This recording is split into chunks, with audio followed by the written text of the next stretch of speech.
우리 하나님의 말씀 보도록 하겠습니다. 우리 하나님의 말씀은 구약성경 이사야서 40장 27절부터 31절까지 있는 말씀입니다. 이사야서 40장 27절부터 31절까지 있는 말씀, 우리 다 같이 한 목소리로 함께 봉독 드리도록 하겠습니다. 야곱아, 어찌하여 내가 말하며 이스라엘아, 내가 이르기를 내 길은 여호와께 숨겨졌으며 내 송사는 내 하나님에게서 벗어난다 하느냐? 너는 알지 못하였느냐? 듣지 못하였느냐? 영원하신 하나님 여호와 땅끝까지 창조하신 이는 피곤하지 아니시며 곤비하지 않으시며 명철이 한이 없으시며 피곤한 자에게는 능력을 주시며 무능한 자에게는 힘을 더하시나니 소년이라도 피곤하며 곤비하며 장정이라도 넘어지며 쓰러지되 오직 여호와를 앙망하는 자는 새 힘을 얻으리니 독수리가 날개치며 올라간 같을 것이요 다른 박질하여도 곤비하지 아니하겠고 걸어가도 피곤하지 아니하리로다. 아멘. 며칠 전에 삼성 이건희 회장의 가족들의 상속세에 관련된 언론 보도를 여러분 들으셨을 것입니다. 가족들이 내 아들의 상속세만 하더라도 12조가 된다고 해요. 어마어마한 금액이죠. 나중에 알고 보니까는 억 단위는 워낙 많아서 그냥 절삭했다 그럽니다. 삭제했대요. 그러니까 억 단위까지 합치면 대단한 금액인데, 이 금액이 얼마나 대단하냐면은 작년 우리나라 상속세의 3배에 달하고 지금까지 전 세계에서 가장 많은 상속세라고 합니다. 그래서 언론에서 유난을 떨었고 또 언론 기자들이 너무 가혹하다고, 너무 많다고 이야기하는 거예요. 12조 너무 많지 않습니까? 12조를 어떻게 낼까? 뭐 재원을 어떻게 마련할까? 막 걱정을 하는 기사를 이렇게 보도를 했어요. 저도 그 뉴스를 이렇게 보고 한순간, 야, 진짜 많이 낸다. 어떻게 저렇게 좀 상속세를 왜 저렇게 많이 낼까 하고 생각을 하고, 야, 저 돈은 어떻게 내지라고 고민하다가 갑자기 요즘 젊은이들 말로 하면 현타, 현실 자각 타임이라 그래요. 현실을 깨닫는 거예요. 현타가 딱 왔어요. 아, 그래, 세상에서 가장 쓸데없는 걱정이 재벌 걱정하고 연예인 걱정이랍니다. 내가 쓸데없이 재벌 걱정이나 하고 있다니 라는 생각이 들면서, 나와는 전혀 상관없는 이야기, 그렇죠? 우리가 12조를 만져볼 수도 없을 정도로 12조라는 상속세를 낼 이유가 아무도 없지요. 뭐 전 세계에서 딱 한 가족뿐이니 뭐 우리가 상관하고 걱정할 이유는 없는 것 같습니다. 종종 언론을 보면은 주식으로 대박난 사람들이 기사화됩니다. 또 그들이 또 언론에 나와서 주식 투자하는 방법들, 뭐 돈을 잘 융통해서 부자가 되는 방법들을 종종 이야기합니다. 주식을 하지 않는 저로서는 그런 이야기들을 들을 때 그냥 하나의 영웅담으로 들리고 그냥 킬링 타임용으로 듣습니다. 그냥 나와는 상관이 없는 이야기예요.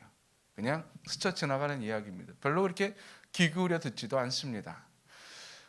요즘 정부에서, 언론에서 뭐 우리나라 경기가 좀 좋아지고 있다, 경제가 성장하고 있다라고 이야기합니다. 그러나 밤 10시만 되면 문을 닫아야 되고 아직까지도 코로나19로 손님을 제대로 받지 못하는 자영업자들의 입장에서는 전혀 느껴지지 못하는 뉴스들입니다. 오히려 나는 힘들고 나는 어려운데 뭐 경기가 좋아지고 있다는 이야기는 나로 분노하게 하고 화를 내게 하는 뉴스거리밖에 되지 않습니다. 나와 별 상관이 없는 이야기들, 그것이 아무리 좋은 이야기라 하더라도 나에게서는 아무것도 아닌 것이 되지요. 이스라엘이 멸망하고 바벨론의 포로로 끌려가 있는 상황에서 힘들고 지친 하루하루를 보내고 있는 이스라엘 백성들에게 어느 선지자들이 외칩니다. 이제 여러분은 자유입니다. 하나님께서 여러분을 해방시켜 주실 것입니다. 여러분을 다시 고향으로 돌아가게 하실 것입니다 라고 외칩니다. 그러면서 막 우리 하나님이 위대한 하나님이 여러분을 회복시켜 주실 것이고 여러분을 붙잡아 주실 것이고 우리 하나님이 왕으로 목자로 여러분에게 올 것입니다 라고 이야기해요. 그러면서 선지자들이 뭐 핏대를 세워 외칩니다. 여러분, 우리 하나님 얼마나 위대한지 아십니까? 우리 하나님과 비교할 것은 이 세상에 존재하지 않습니다. 저 바벨론 제국도 하나님 보시기에는 아무것도 아닙니다 라고 막 이야기해요. 선포해요. 막 뜨겁게 열정적으로 선포합니다. 이거를 들었던 이스라엘의 반응, 이 이야기를 막 듣고 선지자들의 외침을 들었던 이스라엘의 반응은 어떠했을까요? 오늘 본문 27절이 이스라엘 사람들의 반응을 이야기합니다. 27절에 있는 말씀인데요, 제가 읽어드리도록 하겠습니다. 야곱아, 어찌하여 내가 말하며 이스라엘아 내가 이르기를 내 길은 여호와께 숨겨졌으며 내 송사는 내 하나님에게서 벗어난다 하느냐. 아주 간단한 겁니다. 이스라엘의 반응, 나와 상관이 없습니다. 하나님이 해방시켜 준다고요? 하나님이 우리를 회복시켜 준다고요? 하나님이 우리를 다시 고향으로 돌아가게 하신다고요? 하나님이 왕으로 목자로 우리에게 오신다고요? 하나님은 위대하다고요? 근데 그게 나랑 무슨 상관입니까? 그것이 나에게 무슨 영향이 있습니까? 라고 지금 이야기하고 있습니다. 왜요? 그 위대하신 하나님에게 우리는 철저히 무시당하고 버림받았습니다 라고 지금 이야기합니다. 그래서 그 하나님의 이야기와 당신들이 지금 이야기하는 것과 나는 아무 상관이 없어요 라고 지금 이야기합니다. 여러분, 마치 이 27절의 이스라엘의 반응이 성경을 읽는 나의 마음과 같지 않습니까? 성경 속에 수많은 하나님의 은혜, 하나님의 기적들, 역사들의 사건들이 막 나옵니다. 성경을 쓴 기자들이 얼마나 열정적으로 이 글을 썼을까? 이거를 보고하는 기자들이 얼마나 뜨거운 마음으로 이것을 목격하고 이 글을 썼을까? 근데 나는 아무 상관이 없어요. 이 글이 나랑 무슨 상관이 있지? 나랑 상관이 없는 사람들의 이야기예요. 아, 하나님은 위대하시구나. 야, 삼성가 돈 무진장 많구나. 그렇죠? 삼성가가 돈이 많은 거랑 나랑은 상관이 없는 것처럼 하나님의 이야기가 아무리 크다 할지라도 나랑은 상관이 없어요 라고 생각하고 있는 겁니다. 27절의 내용을 좀 더 자세히 살펴보면요, 이스라엘 백성들이, 이스라엘 사람이 이렇게 말합니다. 내 길은 여호와께 숨겨졌으며, 내 길이 여호와께 숨겨졌다라고 하는 말은요, 여기서 말하는 길은 그들이 가는 길, 즉 성경에서 종종 이야기하는 비유하는 나의 삶입니다. 생활입니다. 내 생활. 근데 이들의 생활이 지금 어떻습니까? 어려워요. 힘들어요. 그렇죠? 포로의 생활이니, 고향을 잃어버린 사람들 1세대, 1.5세대, 2세대니 얼마나 사람들에게, 그 본토인들에게 핍박도 받고 비난도 받고 비웃음도 당하고 살았겠습니까? 힘들어요. 어려운 생활이에요. 근데 이 어려운 나의 삶이, 나의 생활이 숨겨졌다. 하나님의 눈에, 여호와의 눈에 보이지 않는다라고 하는 거예요. 나의 어려움은 하나님의 눈에 보이지 않습니다라고 하는 거예요. 그리고 또 이렇게 말합니다. 내 송사는 내 하나님에게서 벗어난다. 내 송사는 내 하나님에게서 벗어납니다. 내 송사, 내 억울함이, 이거 좀 재판 좀 해주세요라고 이야기하는 거예요. 하나님 앞에 들고 나옵니다. 하나님, 내가 지금 이렇게 억울한 일을 당했어. 이 답답한 일이 있어. 이것 좀 해결해 주세요라고 이야기하는데, 벗어난다라고 하는 것은 무시당한다라고 하는 거예요. 나의 답답한 억울한 사건을 하나님께서 나를 무시한다는 거예요. 어려운 일을 가지고, 억울한 일을 가지고 재판장을 찾는데, 판사를 찾고 검사를 찾는데 검사가 거들떠보지도 않는다고 하는 거예요. 쳐다보지도 않는다는 거예요. 판사가 신경도 안 쓴다고 하는 거예요. 얼마나 힘들겠어요? 얼마나 어렵겠어요? 결론은 하나님이 아무리 위대해도요, 나는 하나님께 아무것도 아닌 존재일 수밖에 없고, 하나님은 나에게 그 위대한 능력을, 그 놀라운 은혜를 베푸지 않는다. 그러니 당신의 말은 나랑 아무 상관이 없다라고 지금 선을 긋고 있습니다. 왜 이스라엘이 이렇게 생각을 하고 이렇게 말을 했을까요? 그런 생각을 하게 된 이유는 무엇일까요? 첫 번째, 나에 대한 의심입니다. 나에 대한 의심.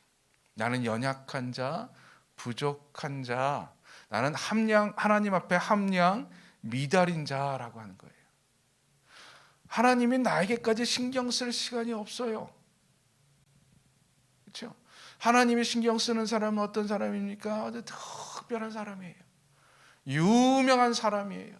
그 사람에게나 신경 쓰지, 나 같은 볼품없는 사람에게는, 아무 쓸모없는 사람에게는 하나님께서 신경 쓰지 않는다는 거예요. 숨겨진다는 거예요. 낮은 자존감. 그리고 또한 이런 거죠. 이런 생각을 한 이유가, 내 송사가 하나님께 벗어났습니다. 하나님이 내 억울함을 신경 쓰지 않고 무시하십니다 라고 하는 것은 뭡니까? 내가 기도해 봤는데 내 기도에 응답이 없어요. 내가 아무리 기도해도 소용이 없더라고요 라고 하는 실패의 경험, 실패의 이야기들. 여러분, 이 이유가 지금 나의 이유가 되고 있지는 않습니까? 나는 너무나도 부족하기에, 나는 너무나도 연약하기에, 특별하지도 않기에 하나님이 나에게 신경 안 쓰는 것 같아요. 유명한 목사님이 계세요. 그분은 몸에 암이 몇 개나 있어요. 근데 그분은 암 투병 생활 중에서도 사람들에게 설교도 하고 말씀도 전하면서 많은 은혜도 베풀고요, 기적도 베풀고요. 그분이 뭐 하자 그러면 그분이 소위 말해서 1억 모으자 그러면 10억이 모이고 막 그래요. 지금도. 하나님은 저렇게 특별한 사람, 유명한 사람에게나 하나님께서 기도 응답해 주시고 귀를 기울여 주시고 역사하시지, 나 같은 연약한 개척교회 목사의 기도 소리는 하나님께 듣지 않는다라고 하는 거예요. 그렇죠? 여러분, 유명한 장로님의 이야기에는 하나님께서 귀를 기울여 주시고 그의 삶 가운데 역사하셔서 놀라운 기적을 베풀어 주시지, 아무 볼품없는 나 같은 사람에게는 하나님이 기적 안 베풀어 주세요. 능력 없어요. 왜? 나에게 하나님 은혜 베풀어 줘봤자 하나님께 득될 게 하나도 없거든요. 그렇죠? 하나님의 영광이 드러납니까? 유명한 연예인 병 고쳐줘야지 신문에 대석특필되고 하나님에 대한 사람이 들지, 아무것도 아닌 나에게 은혜 베풀어 줘봤자 하나님 영광 드러나지 않으니 하나님은 나에게 은혜 베풀어 주지 않습니다. 즉 하나님의 그 놀라운 은혜는 나와 상관이 없습니다 라고 생각하며, 아무리 하나님에 대해 누가 이야기해도 나와 상관이 없다며 나는 귀를 닫고 눈을 감습니다. 근데 여기에 이 이스라엘의 고백에, 이 이스라엘의 한탄에 우리의 마음에 단점이 있어요. 치명적인 단점이 있습니다. 첫 번째, 이 이스라엘은 하나님께 말하기를 포기했다라는 것입니다. 이제 해보았어요. 하나님께 매달려 봤어요. 하나님 나 좀 도와주세요 라고 기도해 봤어요. 근데 하나님께서 안 됐어요. 들어주지 않았어요. 그러니 이제 아예 하지 않습니다. 몇 번 시도한 후에 실패하고 난 다음에 더 이상 시도하지 않아요. 그리고 일찌감치 문을 닫아요. 제가 어렸을 때 자전거를 몇 번 탔었어요. 그래서 사고가 나서 두려운 마음이 있어서 그 자전거 몇 년 동안 못 탔어요. 그래서 고등학교 때인 거예요. 다시 이제 자전거를 타기 시작했는데 제대로 가더라고요. 나 자전거 잘 타는구나 생각하다가 갑자기 가게 유리창을 그냥 박아버렸어요. 그 다음부터 자전거 쳐다보지도 않습니다. 분명히 자전거 제가 연습하면 타겠죠. 왜 못 타겠습니까? 그렇죠? 아무리 뚱뚱해도 자전거 다 탑니다. 타는데 시도하지 않아요. 왜? 해봤으니까. 실패했었으니까. 그리고 나서 아예 신경 쓰지 않습니다. 쳐다보지도 않습니다. 즉 우리가 하나님께 대해서 이렇게 한다는 거예요. 몇 번 기도해보고 시도해보고 안 되고 실패하고 안 됐다라고 생각하고 아예 포기해버려요. 오늘 본문에 보세요. 27절에 이렇게 말합니다. 내 길은 여호와께 숨겨졌으며 내 송사는 내 하나님에게서 벗어난다. 지금 이거 잘 보십시오. 누가 누구에게 하는 말입니까? 이스라엘이, 야곱이 지금 누구한테 하는 말이에요? 선지자에게 하는 말이에요. 선지자, 당신이 지금 그렇게 얘기하지 하나님이 위대하다고, 하나님의 은혜가 많다고. 하나님, 내 길은 여호와께 숨겨졌고 내 송사는 여호와께서 벗어났어. 신경 안 써. 하나님께 말하기를 포기하고 제3자에게 이야기해요. 하나님께 매달리기를 포기하고 다른 사람에게 하나님은 이런 분이라서 나는 하나님께 기도 안 해. 하나님은 나랑 상관이 없어라고 지금 말한다고 하는 것이지요. 이게 치명적인 단점이에요.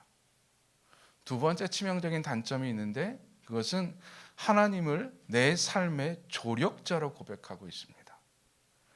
27절에 보면은 이렇게 말합니다. 내 길은 여호와께 숨겨졌으며 내 송사는 내 하나님에게서 벗어난다. 내 길은, 내 송사는 오직 내 길, 내 송사에 관심이 있어요. 그래서 하나님이 내 길에 관심을 갖고 내 송사에 귀를 기울여서 내 하나님이 응답을 해줘야 되는 거예요. 즉 내가 가는 길에 하나님이 나를 도와줘야 되는 거예요. 내 억울한 일에 하나님께서 힘을 보태서 나에게 역사를 해줘야 되는 거예요.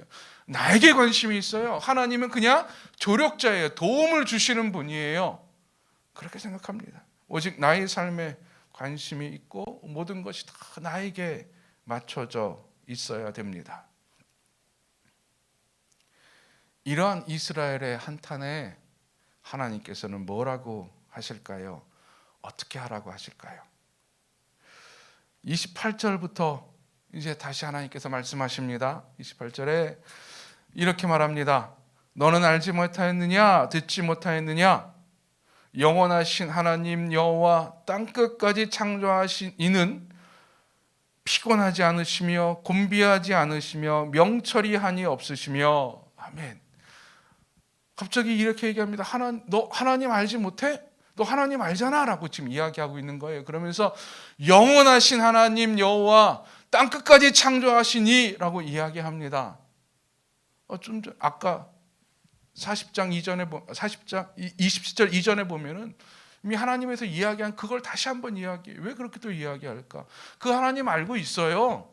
그 하나님 내가 알고 있어요. 듣고 있어요. 근데 그 하나님이랑 나랑 상관이 없다라고 이야기하는 거예요. 근데 다시 한번 영원하신 하나님 여호와라고 이야기합니다. 영원하신 하나님 여호와. 지금 내가 원하는 것은요, 지금 이 순간의 기도 응답이고 이 순간의 도움입니다. 그렇죠? 내가 원하는 답은요, 지금 이 순간이에요. 지금 이때예요, 이때. 그러나 말합니다. 하나님은 영원하신 분이래요. 이 영원하다라고 하는 의미는 어떤 주도학자는 이렇게 해석을 합니다. 긴 안목을 가지신 여호와 하나님. 긴 안목을 가지신 하나님 여호와라고 하는 거죠. 즉 우리는 순간을 보고 지금 이때를 보고 있지만 하나님은 영원을 판단하시는 분이라는 거예요. 길게 보시는 분이라고 하는 거예요. 이게 뭡니까? 하나님은 내 기도에 들어주지 않아 라고 하는 것에 대한 반전이에요. 너의 기도의 응답은 언제를 원하는 거냐? 이 순간을 원하는 거예요. 이때를 원하는 거예요. 근데 하나님께서 원하시는 것은 무엇입니까? 보시는 것은 영원이라는 거예요. 긴 안목으로 내 삶을 보고 계시다고 하는 거예요. 뭡니까? 여러분, 우리는 로또 사면서, 복권 사면서 이 복권 당첨되기를 원해요. 뭘 하면서? 하나님 이 일이 잘 되기를 원해요. 근데 하나님이 보기에는 로또 1등 당첨되는 게 내 삶에 큰 이득이 되지 않아요. 오히려 내 삶을 망가뜨릴 수 있어요. 자, 그러면 하나님께서 지금 나의 순간의 기도를 들어주시는 거 진짜 하나님입니까? 아니면은 긴 안목을 가지시고 하나님께서 내 로또 1등 당첨되지 않게 해주셔서 내 삶을 영위케 하는 것이 하나님의 뜻입니까? 어떤 것이 더 나은 것입니까? 그렇죠? 우리 뻔히 알잖아요. 어떤 사람 말해. 그래도 이 순간에 내가 로또 1등 당첨되기를 원해요. 그래서 인생 망가지고 내 생명 끝난다면 무슨 소용이 있겠어요? 내가 원하는 것은 순간이지만 영원하신 하나님 여호와, 하나님은 긴 안목을 보시고 나에게 가장 좋은 걸 주시는 하나님이다라고 하는 거예요. 즉 내 기도에 응답하지 않는 분이 아니라고 하는 거예요. 그리고 말합니다. 땅끝까지 창조하시니, 땅끝까지 창조했다라고 하는 것은요, 하나님의 능력이 안 미치는 것이 없다라고 하는 거예요. 즉 하나님께 숨겨지거나 안 보이는 것이 없다라고 하는 거예요. 내 길은 여호와께 숨겨졌다라고 이야기하는 나에게 하나님께서는 땅끝까지 창조한 여호와, 내 앞에 하나님 앞에 숨겨진 것이 아무것도 없다고 하는 거예요. 안 보이는 것이 없다고, 하나님이 지금 나를 보고 있다고 하는 거예요. 숨겨지지 않았다고 하는 거예요. 하나님 앞에 다 드러나 보인다고 하는 것입니다. 즉, 내 기도가 하나님께 응답되지 않는다, 하나님께서 내 기도에 귀를 닫는다, 아니에요. 지금 나에게 응답하지 않는다, 아니라고 하는 거예요. 우리 하나님은 영원하신 하나님, 너 알지 못하느냐? 땅 끝까지 창조하신 이잖아. 걱정하지 마, 걱정하지 마. 우리 하나님, 네가 생각하는, 내가 생각하는 그 하나님 아니라고 하는 거예요. 오해라고 하는 거죠. 그리고 29절에 하나님이 이렇게 말씀하세요. 피곤한 자에게는 능력을 주시며 무능한 자에게는 힘을 더하신다. 우리는 생각한다 그랬죠. 하나님께서 은혜 베풀어 주시고 기도 응답해 주시는 분은, 사람은 나같이 그냥 일개 필부 평범한 사람이 아니라 좀 특별한 사람, 유명한 사람, 아니면 하나님을 진짜 잘 믿는 사람, 죄가 없고 거룩하고 깨끗하게 사는 사람, 그 사람에게 하나님께서 은혜 베풀어 주시지, 나같이 부족하고 그냥 일개 평범한 사람에게는 은혜 베풀어 주지 않는다라고 생각해요. 근데 29절에 하나님께서 말씀하세요. 능력을 주시며 힘을 더하시는데 누구에게? 피곤한 자에게, 무능한 자에게. 여러분, 피곤한 자, 하나님께서 능력을 주시는 자는 특별한 자가 아니라는 거예요. 유명한 자가 아니라가 피곤한 자라고 하는 거예요. 무능한 자라고 하는 거예요. 여러분, 피곤한 자가 뭡니까? 지치고 좌절해 있는 자예요. 삶의 무게를 견디지 못해서 쓰러지는 일개 필부와 같은 나예요. 나. 여러분, 삶의 무게 견디지 못해서 쓰러지지 않습니까? 넘어지지 않습니까? 너무 피곤해서 내일이 안 왔으면 하고 말하고 있지 않습니까? 너무 무능해서 내가 할 수 있는 일은 아무것도 없다고 지금 생각하고 있지 않습니까? 내가 할 수 있는 일이 뭐가 있겠어요? 난 이토록 무능해, 부족해. 근데 하나님께서 힘 주시고 능력 주시는 자는 그런 자라고 하는 거예요. 나같이 삶의 무게를 견디지 못해 쓰러져 있는 자, 아무 능력도 없고 의욕을 상실하고 있는 자에게 하나님께서 힘 주신다고 하는 거예요. 하나님께서 능력을 더하신다고 하는 거예요. 즉, 하나님께서 힘 주시고 은혜 베푸시는 자는요, 특별한 자가 아니에요. 우리가 보기에 유명한 자가 아니에요. 똑똑한 자가 아니에요. 지혜 있는 자가 아니에요. 하나님께서 은혜 베풀어 주시고 능력 주시는 자는 우리가 보기에 일개 평범한 사람이에요. 아니, 더 못한 자예요. 피곤한 자예요. 무능한 자예요. 그에게 힘 주시고 능력 주신다고 하는 거예요. 그럼 왜 이런 자에게 힘 주시고 능력 주시느냐?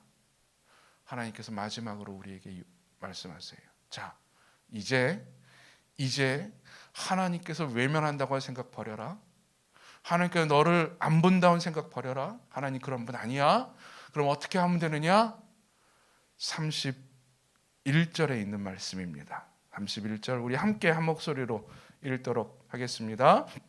오직 여호와를 앙망하는 자는 새 힘을 얻으리니 독수리가 날개치며 올라간 같을 것이요 다른 박질하여도 곤비하지 아니하겠고 걸어가도 피곤하지 아니하리로다. 아멘.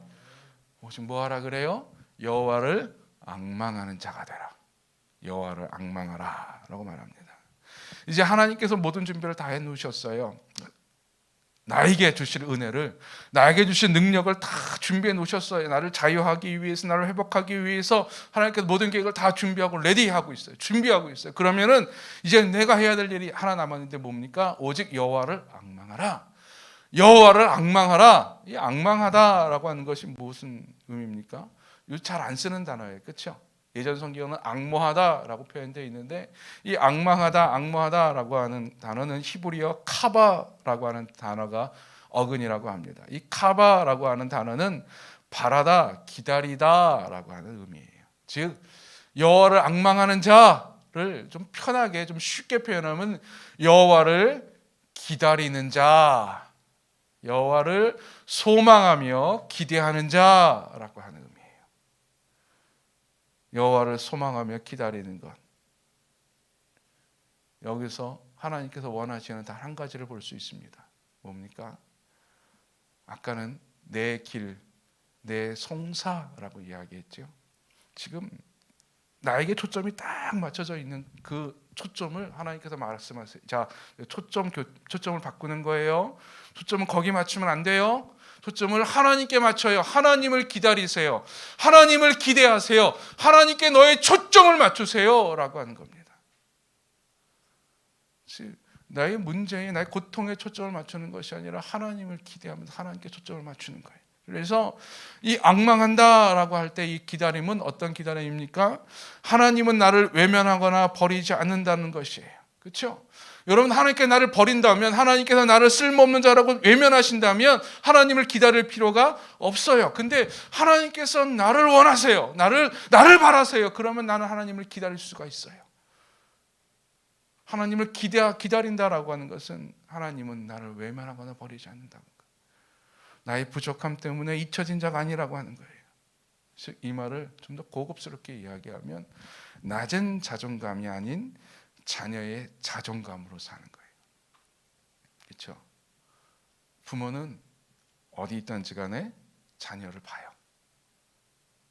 제가 예전에도 한번 말씀드렸을 거예요. 제가 이제 군대 가서 신병교육대에서 신병교육을 받고 수료식 날이었습니다. 부모님들이 다 초청돼요. 쫙 오시는데 신병교육대 한 180명, 160명 정도가 있었어요. 다 똑같아요. 머리 빡빡 깎고 더러운 군복 입고 제식 훈련해요. 저는 제가 봐도 제가 어디 있는지 몰랐을 거예요. 안 보여요. 부모님들이 쫙 서 있는데 저 연병 여기 딱 좌석에 앉아 계신데 한번 뒤져도 저는 안 보이더라고요. 그래서 속으로 생각했어요. 그렇지, 우리 부모님 못 오시나 보다. 워낙 머니까 못 오시나 보다 라고 생각하면서 터덜터덜 이제 하고 있는데 끝나고 나니까는 저 멀리서 주호야 그러고 어머니가 소리치는 거예요. 딱 보니까 부모님이 계세요. 막 손 흔들고 계세요. 갔죠? 하니까는 너 그때 거기 있었지. 너 근데 왜 이렇게 힘없이 걸어갔냐고. 보였냐고. 봤대요. 어떻게 봤냐고. 그러더라고요.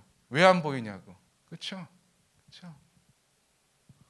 하나님이 그런 분이에요. 하나님께서 우리를 보실 줄로 믿습니다.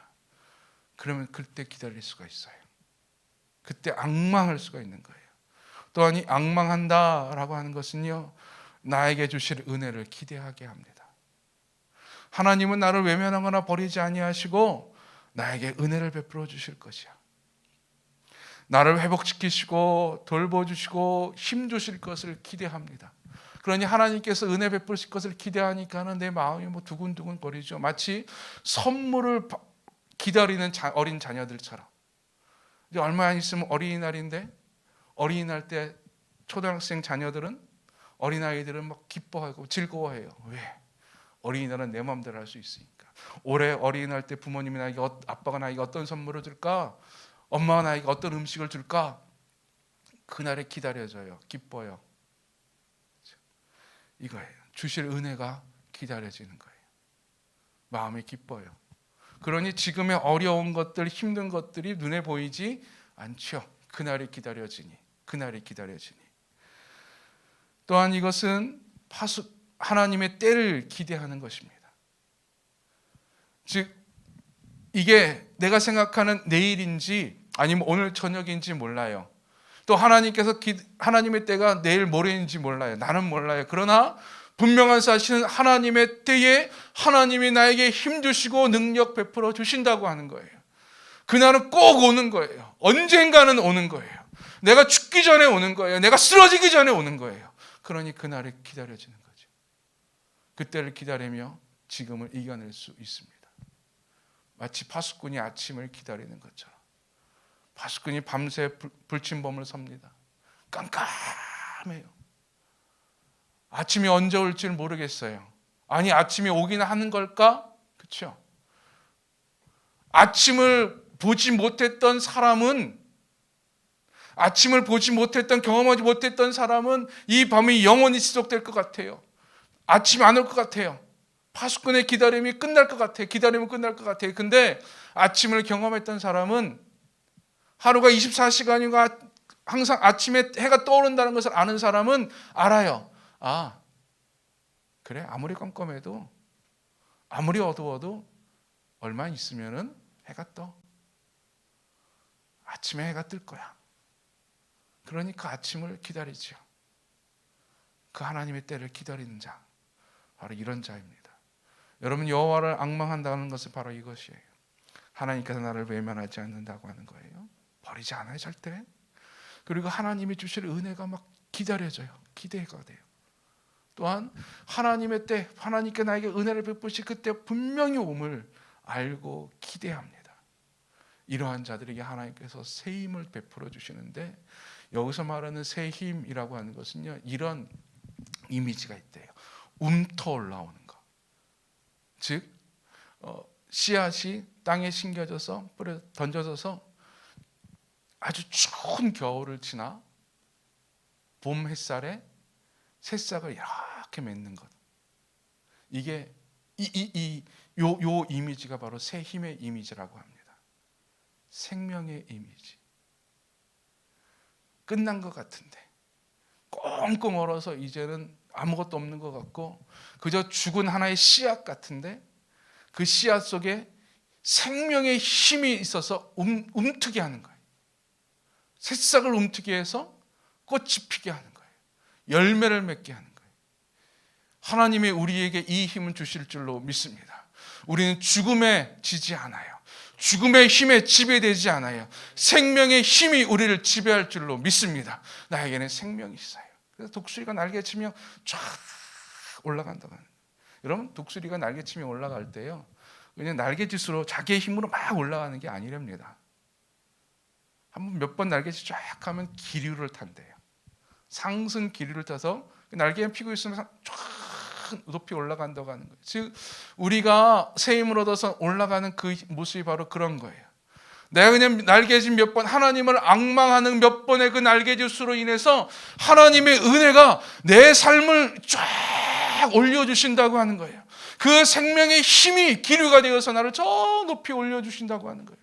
힘있게 올라가게 하는 것이죠. 여러분, 하나님께서 우리에게 이런 은혜 베풀어 주십니다. 능력 주세요. 그래서 다른 박질하여도 곤비하지 않는 거예요. 열심히 뛰어도 피곤하지 않는 거예요. 걸어가도 다리 아프지 않는 거예요. 왜? 하나님께서 계속 새 힘을 공급해 주시고 생명의 힘을 공급해 주시니, 여러분, 생명의 힘을 받는 우리가 되기를 간절히 축원드립니다. 이 하나님의 약속이, 하나님 약속이 나와 상관없는 말이 아니라 나에게 은혜가 되는 말이 되는 거예요. 내 삶의 역사가 되는 말이 되는 거예요. 내 삶에 임하는 말씀이 될 줄로 믿습니다.